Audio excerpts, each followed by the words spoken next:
जय हिंद दोस्तों, आप देख रहे हैं डिफेंस ज्ञान यूट्यूब चैनल। आज हम जानेंगे आज़ाद हिंद फौज जो थी उसके द्वारा जो यूज की गई थी उस पिस्टल के बारे में जिसका नाम था नाम्बू पिस्टल। ये जैपनीज पिस्टल थी। क्यों हम जानेंगे? क्योंकि आज ही 23 जनवरी है और आज ही के दिन नेताजी सुभाष चंद्र बोस का जयंती है। आज ही के दिन उनका जन्म हुआ था, यानी 23 जनवरी 1897 में नेताजी सुभाष चंद्र बोस का जन्म हुआ था। वो भारत के महान स्वतंत्रता सेनानी थे और उन्होंने ही जो आज़ाद हिंद फौज थी उसका गठन किया था। तो आज हम जानेंगे जिस पिस्टल का आज़ाद हिंद फौज ने इस्तेमाल किया था उसके बारे में। तो आप वीडियो को बिल्कुल भी स्किप ना करें, वीडियो को पूरी अंत तक जरूर देखें। तो बहुत से लोगों को तो पता ही होगा, जो नेताजी सुभाष चंद्र बोस थे वो एक ऐसे स्वतंत्रता सेनानी थे जिनका जो मकसद था या जिनकी सोच थी, उनकी सोच थी कि लड़के ही आज़ादी मिलती है, यानी जो आज़ादी है वो बलिदान मांगती है। तभी उन्होंने तुम मुझे खून दो मैं तुम्हें आज़ादी दूंगा ऐसे नारे दिए थे और उन्होंने जापान की मदद से जो है आज़ाद हिंद फौज का गठन किया था। क्योंकि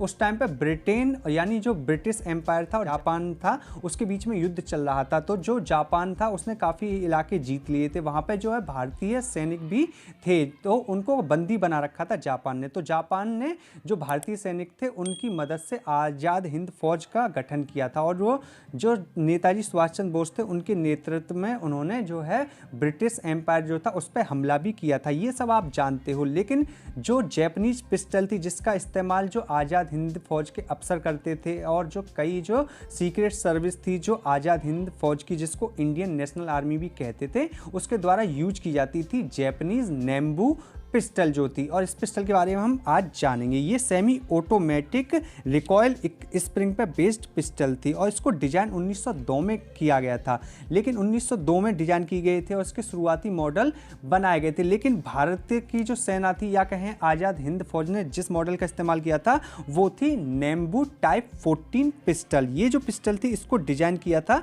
किजीरो नाम्बू ने, उन्हीं के नाम पे इस पिस्टल का नाम रखा गया। इस पिस्टल के कई वेरिएंट थे जिनमें टाइप ए, टाइप बी था और टाइप 14 सबसे ज़्यादा फेमस था। वहीं जो इस पिस्टल का वेट था, जो नाम्बू पिस्टल थी इसका जो वेट था वो 900 ग्राम था। जो नाम्बू पिस्टल थी इसकी जो लेंथ थी वो 9.06 इंच थी। वहीं जो बैरल लेंथ थी वो 4.61 इंच थी। वहीं जो कैलिबर था वो सबसे यूनिक था, वो था 8x22 mm जो कैलिबर था और जो कि काफ़ी यूनिक था। वहीं जो इसकी इफेक्टिव रेंज थी, जो नाम्बू पिस्टल थी वो 50 मीटर थी। इसकी जो मैगजीन थी उसमें 8 राउंड बॉक्स टाइप मैगजीन आती थी। नेताजी सुभाष चंद्र बोस द्वारा बनाई गई आज़ाद हिंद फौज ने अंग्रेजों के खिलाफ लड़ा और जापान ने हथियार सप्लाई किए। और जो नाम्बू पिस्टल थी बहुत ही एक मतलब कह सकते हैं एक शानदार पिस्टल थी, जिसको जो है आज़ाद हिंद फौज के अफसर थे वो यूज करते थे, कुछ सैनिक थे वो भी यूज करते थे और जो है आज़ाद हिंद की जो सीक्रेट सर्विस थी यानी खुफिया एजेंसी थी वो भी यूज करती थी। तो ये काफ़ी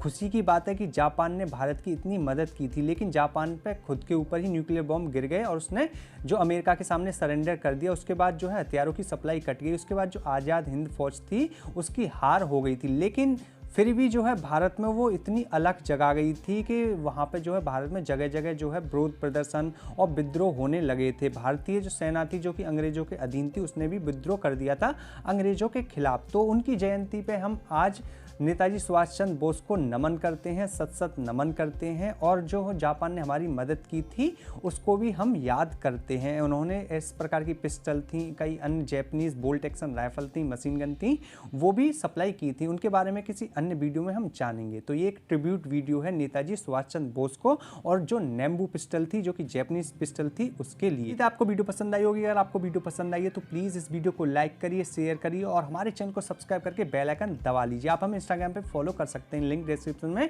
दिया हुआ है। मिलते हैं आपसे अगली वीडियो में, तब तक के लिए जय हिंद, जय भारत।